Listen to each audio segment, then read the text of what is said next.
Hello friend, আপনারা কেমন আছেন? আশা করি সকলে ভালো আছেন, আমরাও ভালো আছি। আজকের ভিডিওটি হচ্ছে আমরা আপনাদেরকে আমাদের ট্র্যাক্টর সম্পর্কে সবকিছু দেখাবো। তো দেরি না করে আমাদের ভিডিওটা শুরু করছি।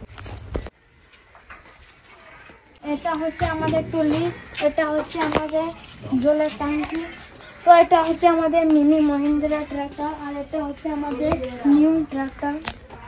এই ট্র্যাক্টরটার নাম হচ্ছে আইচার।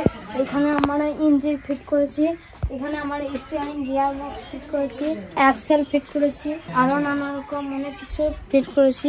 আমাদের মাড গার্ড, সাইলেন্সার, এয়ার ক্রিমিনাল আরো নানা রকম বাকি আছে লাগাতে। তো এটা হচ্ছে আমাদের মিনি ট্র্যাক্টর, আর এটাও হচ্ছে আমাদের একটা মিনি ট্র্যাক্টর, কিছুদিনের মধ্যে কমপ্লিট হয়ে যাবে। তো এটা হচ্ছে আমাদের ট্রলি, আর এটা হচ্ছে আমাদের জলের ট্যাঙ্কি।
আমাদের ভিডিওটা ভালো লাগলে লাইক, কমেন্ট, শেয়ার করবেন।